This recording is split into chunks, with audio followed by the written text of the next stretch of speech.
Bonjour à tous sur la chaîne de Street Workout où, comme vous avez pu le voir sur la miniature, je vais parler de perte de poids. Avant de commencer la vidéo, je tiens à préciser deux choses. Alors premièrement, je ne suis ni coach sportif, ni diététicien, ni autre. Toutes les informations de cette vidéo se basent sur mes recherches personnelles, donc études scientifiques ou documents partagés par d'autres professionnels de santé. Deuxièmement, dans cette vidéo, je vais aborder pas mal de notions justement par rapport à la perte de poids, et afin que tout le monde puisse comprendre cette vidéo, je vais simplifier la plupart de ces notions. Donc si sur certaines parties vous avez une incompréhension par rapport à ce qui est dit, n'hésitez pas à envoyer un message dans l'espace commentaire, c'est fait pour ça. Sur ce, on peut commencer.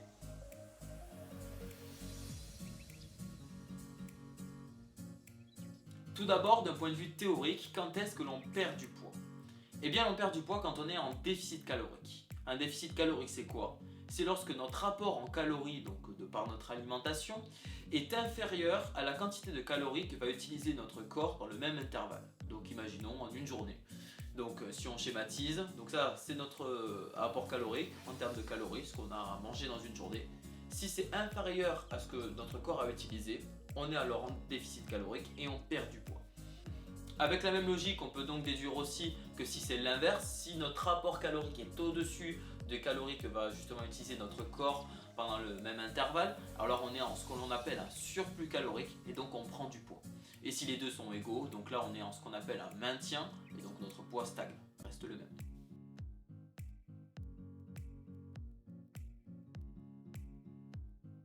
Ce nombre de calories qui fait que notre corps reste exactement au même poids s'appelle le total calorique de maintenance et va être très important car il va nous servir de repère, comme je vais justement vous le montrer par la suite dans cette vidéo, pour justement structurer toute votre perte de poids. Ce total calorique de maintenance est bien évidemment différent en fonction des individus, que ce soit de par l'âge, le sexe, la taille, l'activité sportive, ainsi de suite, il y en a plein. Vous pouvez justement calculer votre propre total calorique de maintenance grâce à certaines formules qui sont sur internet, ou encore via certaines applis qui font le calcul directement pour vous en mettant certaines données personnelles. Notre total calorique de maintenance est la résultante de deux choses. D'une part, notre rapport en calories, donc de par notre alimentation, et de l'autre, notre dépense en calories, qu'on peut diviser en deux parties. D'une part, notre dépense due à notre activité, que ce soit physique avec le sport ou même de se déplacer, ou encore mentale avec le boulot, tout ça. Et aussi de par notre métabolisme de base, que certains appellent aussi métabolisme basal. Qu'est-ce que le métabolisme basal? Le métabolisme basal, oui je donne la définition, correspond aux besoins énergétiques de l'organisme pour assurer ses fonctions vitales au quotidien. En gros, pour vous donner un exemple très théorique, imaginons que toute votre journée, vous êtes allongé dans votre lit, vous ne réfléchissez pas, vous ne bougez pas, vous ne faites rien du tout, eh bien vous allez quand même brûler des calories justement grâce à ce métabolisme basal.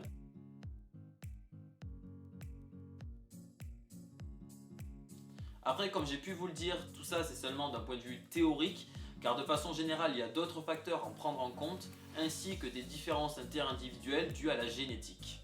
Tout d'abord, quelque chose qui est commun pour tous et qu'il va falloir prendre en compte, c'est la répartition de vos macronutriments. Alors des macronutriments, il y en a trois. Les glucides, donc les sucres pour simplifier.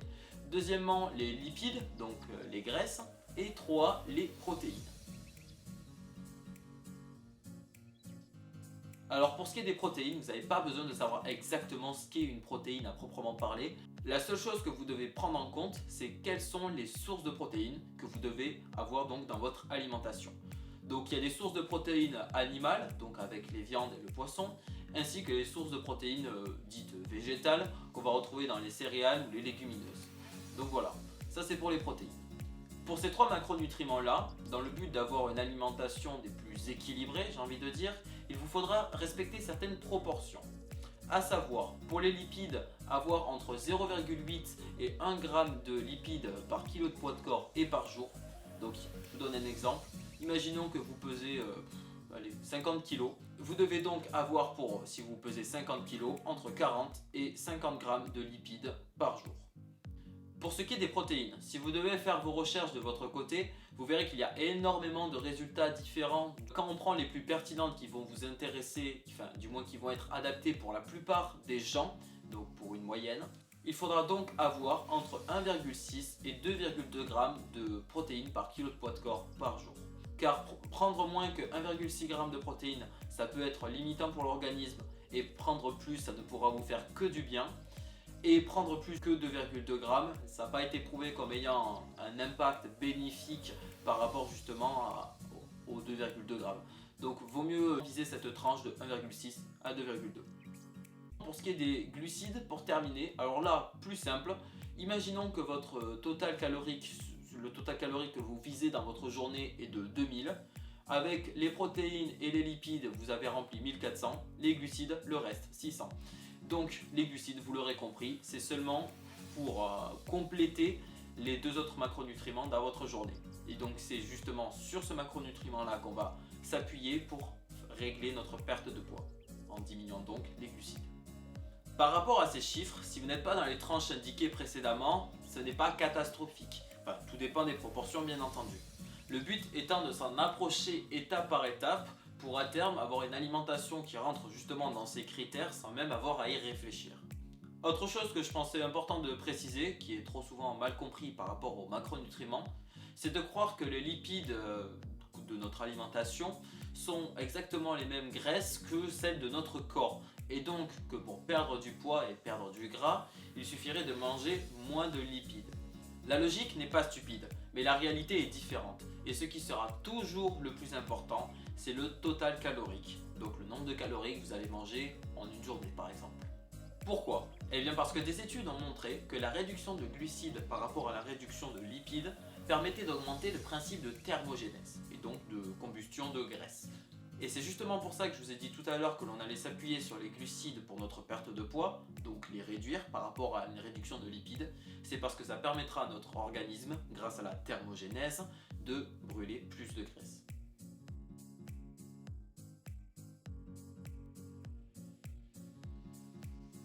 Une chose que l'on entend aussi très souvent et que je me devais de vous expliquer dans cette vidéo, c'est que l'on dit qu'il faut avoir une alimentation des plus équilibrée et saine. Alors tout le monde a tendance à penser que oui, et en effet c'est bien le cas, mais avec le principe de total calorique que j'ai pu vous expliquer précédemment, on pourrait se poser la question si une calorie de malbouffe entre guillemets, je sais pas, par exemple un burger, une pizza, ne serait pas égale justement à une calorie par exemple d'une salade ou de je sais quel autre légume. Est-ce qu'il y aurait vraiment une différence entre une calorie d'un aliment dit non sain et une calorie d'un aliment sain? Eh bien il se trouve qu'il y a en effet une différence. Cette différence s'explique en partie de par ce que l'on appelle l'effet thermique des aliments. Qu'est-ce que l'effet thermique des aliments? Alors vous trouverez la définition réelle un petit peu plus longue sur internet, mais en gros notre corps pour digérer des aliments va du coup utiliser des calories pour fonctionner, car n'importe quelle partie de notre corps doit utiliser des calories pour fonctionner. Il se trouve qu'avec des aliments plus sains, cette quantité de calories dont va avoir besoin notre organisme va être supérieure. Cette différence n'est pas énorme, mais elle explique en partie la différence qu'il y a à manger plus sain qu'à manger des aliments dits junk food par exemple. Avec toutes les informations que j'ai pu vous donner précédemment, vous aurez donc compris que pour perdre du poids, il faut être en déficit calorique. Mais la question est de combien? Car il ne faut pas y aller au hasard. Et la plupart des personnes ont tendance à penser qu'il faut avoir un déficit calorique des plus importants. Donc que moins l'on mange et plus on va perdre du poids. Donc il faut avoir le plus gros déficit calorique. Eh bien, les personnes qui vont faire ça, ça va très bien marcher, ça peut très bien marcher dans un premier temps. Mais à long terme, dans tous les cas, ça ne peut être que contre-productif. Et je vais vous expliquer pourquoi. Il se trouve qu'un déficit calorique, et même j'ai envie de dire une perte de poids en général, amènera quoi qu'il arrive une diminution de notre dépense énergétique. Cette diminution de la dépense énergétique va être amenée à diminuer plus ou moins en fonction justement du déficit que l'on va imposer à notre corps. Et donc vous l'aurez peut-être compris, les gens qui vont appliquer un déficit calorique bien trop gros vont voir leur dépense énergétique baisser en conséquence et donc baisser beaucoup trop. Et là, le problème, c'est que du coup votre total calorique de maintenance, donc pour faire stagner votre poids, était d'abord, si je reprends mon exemple avec mes mains, d'abord juste ici et est descendu jusqu'à là. Et donc il va être très difficile, de plus en plus difficile même, de tenir ce rythme. Et dès lors que vous allez manger un tout petit peu plus, que votre total calorique va un tout petit peu augmenter, vous allez passer au-dessus de ce palier et donc reprendre du poids. Et c'est d'ailleurs ce que certains appellent l'effet yo-yo, le fait de perdre du poids très vite, et justement que certains ont tendance à dire oui mais il va le reprendre ce poids, eh bien c'est pas totalement faux. Perdre du poids très vite en ayant un déficit calorique bien trop gros amènera très souvent votre corps à la longue à reprendre ce même poids, car vous ne l'avez pas habitué à pouvoir perdre justement ce poids. Maintenant le concret. Les recommandations sont d'avoir un déficit calorique de 200 calories à 500 calories. Donc imaginons que votre total calorique de maintenance, donc je rappelle le nombre de calories qui fait que votre poids stagne, imaginons que ce nombre-là soit donc à 2000. Vous allez donc entamer une perte de poids avec un total calorique, donc le nombre de calories que vous mangez en une seule journée, 2800. Et afin d'avoir cette progressivité, vous allez donc du coup passer progressivement de 200, 250, 300, 350, voilà, vous le réglez comme vous voulez, mais au fur et à mesure de votre perte de poids, vous allez justement amener votre déficit calorique à diminuer petit à petit, enfin augmenter le déficit calorique et diminuer vos calories, ne confondez pas bien évidemment, pour justement arriver à ce déficit de 500 calories. Et donc, si votre total calorique de maintenance est à 2000, diminuer petit à petit, ça veut dire 2800 jusqu'à 1500 calories. Alors, donc pour résumer, pour perdre du poids, il faut donc prendre comme base son total calorique de maintenance, que vous pouvez calculer comme je vous l'ai dit via des applications ou via internet. Une fois que vous l'avez, il faut prendre en compte ce total calorique pour justement appliquer un déficit calorique, donc une diminution de calories de 200 à 500 en descendant progressivement, en diminuant donc vos glucides. Et justement le nombre de calories que vous allez prendre, essayez de bien le répartir avec les différents macronutriments qui permettront un meilleur fonctionnement de votre corps. Car qui dit meilleur fonctionnement de votre corps dit optimisation de celui-ci, et donc ça ne pourra que vous aider à perdre du poids. La vidéo est du coup presque terminée. Maintenant que du coup je vous ai expliqué tout le fonctionnement, je vais vous donner 10 conseils, astuces en bonus, donc sur des choses qui pourraient vous faciliter votre perte de poids tout simplement, ainsi que vous donner des informations que vous ignorez peut-être et qui pourront vous aider lors de votre perte de poids. Première partie, prendre en compte la rétention d'eau, car ça s'adresse du coup pas mal aux mecs, cette partie, ceux qui veulent perdre du poids surtout au niveau du ventre. Et comme toute autre partie de votre corps, il n'y a pas qu'une couche de graisse, il y a aussi une rétention d'eau que vous pouvez diminuer. Premier conseil que je pourrais vous donner par rapport à ça, c'est buvez de l'eau, buvez, buvez, buvez.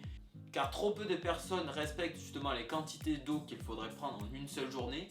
Je rappelle que pour une personne faisant plus de 60 kg, il faudra prendre plus de 2 litres d'eau dans une journée, sachant que pour un sportif c'est même plus élevé. Et en plus justement de pouvoir vous réduire votre rétention d'eau, ça vous permettra d'être en meilleure santé.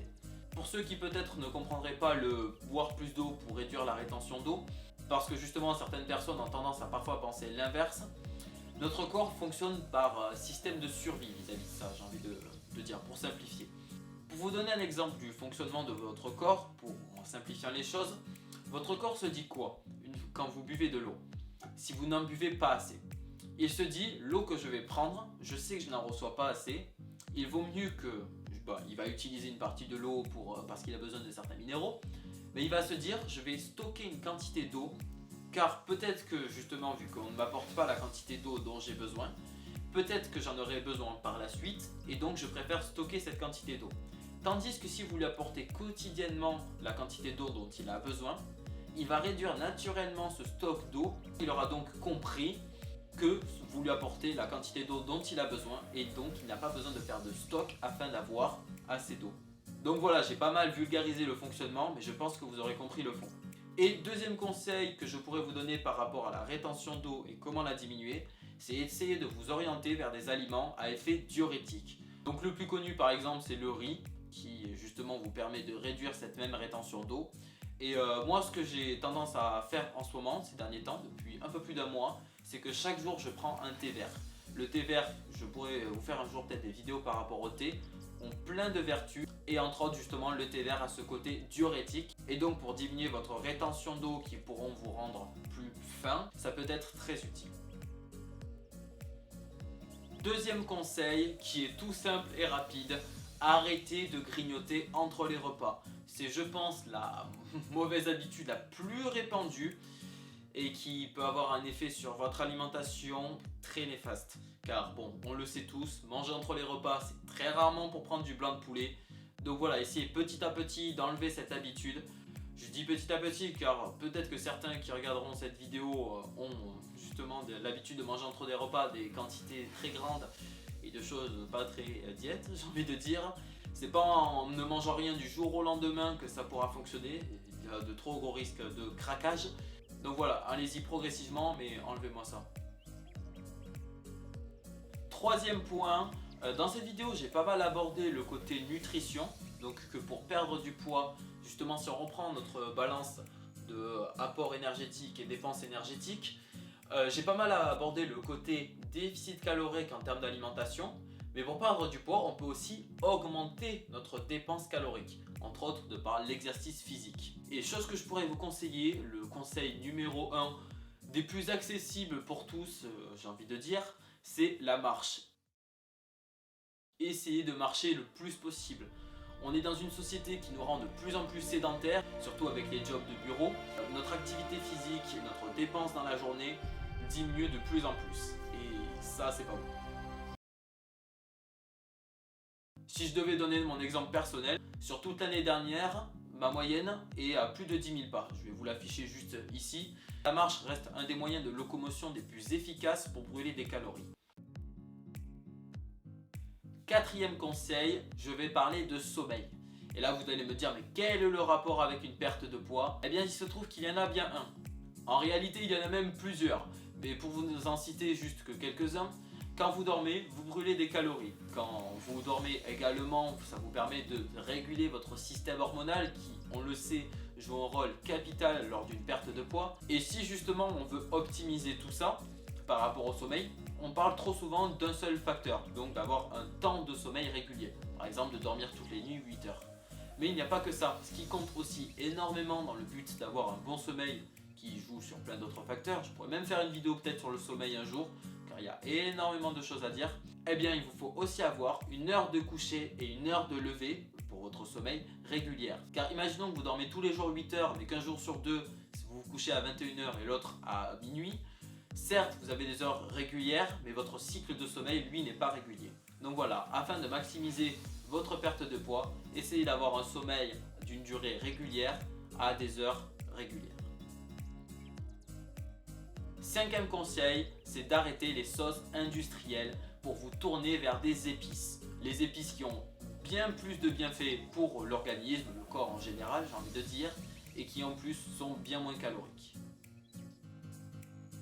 Sixième conseil qui renvoie au principe d'effet thermique des aliments, c'est essayer de vous tourner vers des aliments les moins transformés possibles, bio de préférence. Alors là, certes, il y a une question de budget qui rentre en compte, mais j'aimerais vous dire déjà que premièrement, manger sain, c'est pas toujours plus cher. Ça, c'est une idée reçue par rapport à certaines choses. Alors, c'est vrai qu'il y a des aliments bio qui vont coûter beaucoup plus cher que des aliments transformés, mais il y en a aussi qui sont au même prix, voire moins cher des fois, ça m'est arrivé. Donc il faut savoir apprendre à rechercher les bonnes choses et à se renseigner par rapport à ça. Et même si ça doit augmenter légèrement votre budget, bon, sauf si vous êtes dans un stade où bien sûr vous n'avez pas le choix, j'ai envie de dire qu'investir sur sa santé, donc sur son alimentation pour avoir la meilleure possible, ça vaut peut-être mieux parfois que d'investir dans des choses qui ne nous servent pas vraiment. Septième conseil, je dirais qu'il faut se satisfaire de ses objectifs atteints à court terme et continuer de fournir des efforts justement similaires qui permettront de grands résultats à long terme. Et c'est justement une des raisons de l'abandon, que ce soit dans le sport ou dans une perte de poids, c'est vouloir tout de suite, ne pas avoir de patience et trouver ces résultats beaucoup trop lents. Et c'est pour ça qu'il faut savoir se satisfaire de ces résultats, car c'est comme tout, il faut y aller étape par étape, ça n'arrive pas du jour au lendemain. Huitième conseil, et celui-là je me devais de le donner, c'est qu'il faut arrêter de se fixer des objectifs qui sont totalement inatteignables. Surtout justement en regardant certains influenceurs sur les réseaux. Certains se dopent, certains font de la chirurgie esthétique, certains, pour ne pas dire quasi tous, font du Photoshop. Donc justement, en prenant en compte ces différents éléments, vous savez que ce que vous voyez ne reflète pas la réalité. Et se fixer des objectifs qui ne sont même pas atteignables de façon biologique par votre corps, c'est le meilleur moyen de se dégoûter à long terme. Car justement, on se fixe des objectifs inatteignables et on n'atteint jamais ce stade de satisfaction personnelle d'avoir vraiment accompli quelque chose. Donc vraiment, arrêtez de vous fixer des objectifs inatteignables. Fixez-vous des objectifs ambitieux, des objectifs même parfois très ambitieux, ça vous permettra d'aller loin. Et fixez-vous également des objectifs à court terme pour y arriver petit à petit. Neuvième chose, je dirais qu'il faut arrêter de croire que perdre du poids veut dire se priver. Ce mot, je l'entends à tout va. Je ne veux pas perdre du poids car je ne veux pas me priver. Perdre du poids, ce n'est pas se priver. Perdre du poids, c'est faire des choix. Et ces choix-là ne doivent pas être j'enlève tel aliment, je ne mangerai plus jamais de ma vie. Ça ne doit pas être je passe de telle alimentation qui n'a rien à voir avec ce que je vise du jour au lendemain. Ça doit être par étapes, comme j'ai pu vous le dire. Et donc ce n'est pas une privation, un sentiment de privation que vous devez ressentir. Vous devez seulement sentir un sentiment de difficulté dû justement aux efforts progressifs que vous faites. Et c'est là où justement votre satisfaction personnelle d'avoir accompli ces petits objectifs étape par étape doit prendre le dessus sur cette difficulté justement d'adaptation. Et pour finir, 10e conseil, je dirais que vouloir perdre du poids ne doit pas être dû à la pression sociale. Que ce soit votre entourage, votre famille, vos amis ou parfois des gens mal intentionnés qui vous font des remarques qui ne font pas toujours plaisir. Personnellement, j'ai pu être en surpoids il y a quelques années et je sais que c'est pas toujours facile. Et c'est pour ça que justement votre perte de poids, votre envie de perdre du poids doit être seulement une envie personnelle, une envie de changement. Et donc je dirais pour conclure qu'une envie de perte de poids ne doit être faite seulement dans le but d'améliorer sa santé physique comme sa santé mentale. Voilà, la vidéo touche à sa fin, j'espère que vous aurez justement aimé cette vidéo. N'hésitez pas à me faire vos retours, que ce soit dans les commentaires, en likant aussi cette vidéo et en la partageant à vos proches. C'était Brian de la chaîne Street Workout, à la prochaine.